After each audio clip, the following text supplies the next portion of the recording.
Hello, everybody. Welcome back to week 23. We've been doing this for so long, and thank you so much for tuning in.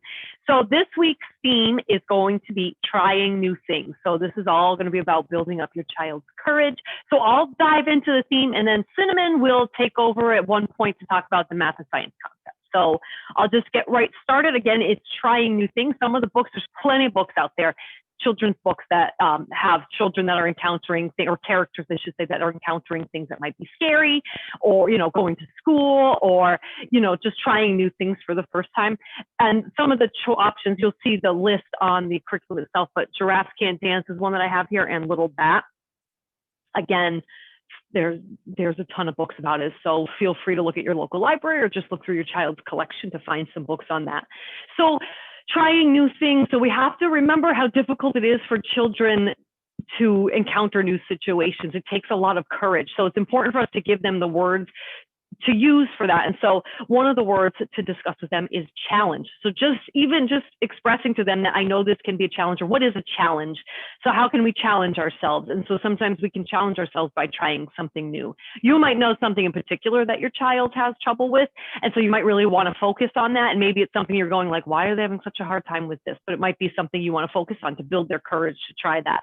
And so introducing the statement, yes, I can. And so introducing it to them and having them repeat it over and over. And so then you might be in this situation now where, oh, I'm here at the amusement park and I don't want to go on the ride, Mommy, I'm scared, but I want to, but I'm scared. And then you remember, yes, I can, and have them repeat that. So it's really getting that into their brains that, yes, I can try something new. I can do this, and giving them that courage.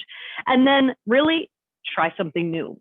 So maybe your child is, even if they're afraid of trying a new food or they're picky, and we can build it up. Yes, we're going to try this and it's going to be so much fun. And then maybe you just go and get a bunch of different fruits that they've never tried. You cut them up and have them try it and encourage them as they go. Again, it can be really tricky for children to encounter new situations like going to school. Even Zooming like this and going to virtual school can be really tricky. And so after they've encountered those things and they've accomplished it, to really talk about that and praise them for that.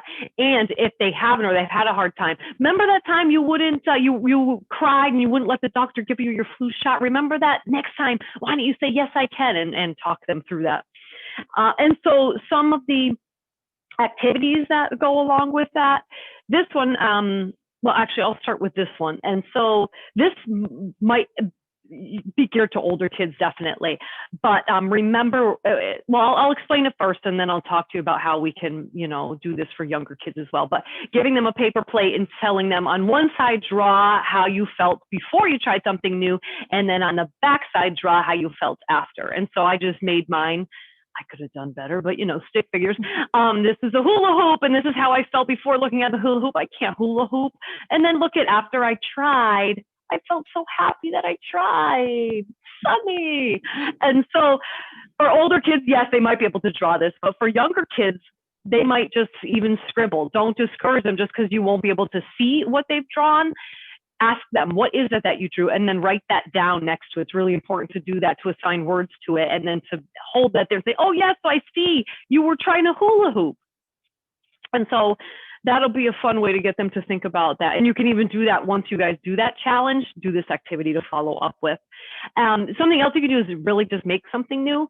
So get out materials that maybe you've never used with them before. So art materials, so maybe you're doing all recycled things. Maybe you have paper towel rolls, buttons, tin foil.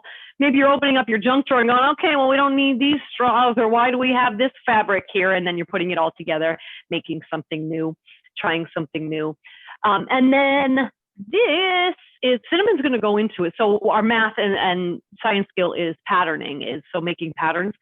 This is a craft that can go along with it. You can decorate a old coffee canister, or maybe an oatmeal container, even a tissue box, even a plastic cup. Sometimes they can, bang on that to make music. And you can do this in free play. So when you want to listen to music and have your child play the beat, we would always bring a playgroup. We would bring egg shakers and different instruments and have the children, play to the beat, or just, shake them and hear the noise. But to do patterning, you can have them, we're going to make the pattern. We're going to go light, hard, light, hard, light, hard, light, hard, and have them. And then, of course, you can change it to become a more complex pattern. But Cinnamon, I'll turn it over to you here so you can kind of explain to them about patterns and go a little deeper into it. All right. Thank you, Megan. And thank you for that drum. It's really cute. So we did talk about ABA patterns in the past, but we're going to go a little deeper and we're going to show how many different ways, you know, you can do patterns. There's so many ways you can do pattern. So like I said, simple ABA patterns is like the red, blue, you know, and if you want to kick it up a notch, you might want to double it, green, green, yellow, yellow, green, green. And then so we know that since this is a math skill, you know, the patterning part is a math skill, but also as far as science goes, we have the prediction aspect of this skill. And so it's like, what happens? What comes next? Green, green, yellow, yellow, green, green. Mm-hmm.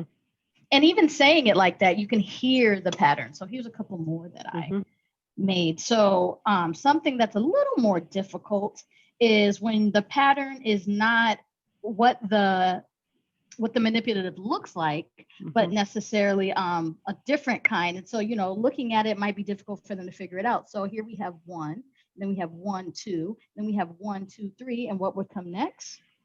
Of course, 1, 2, 3, 4. So we have those types of patterns. Also, there's like a more difficult color pattern where you could just incorporate more colors. So I have blue, purple, green, yellow, blue, purple, green, and so on and so forth. But then you can literally use anything that you have in your home to create patterns. So here I have pumpkin, apple, pumpkin, apple. So I have those, you know, and that could be something similar. You could even do something with their food when they're eating. If that's a skill that you're working on, maybe you can give them pea carrot. I don't know, that might be a little bit much. But also patterns can be for size. So I have big, and then I have medium, then I have small.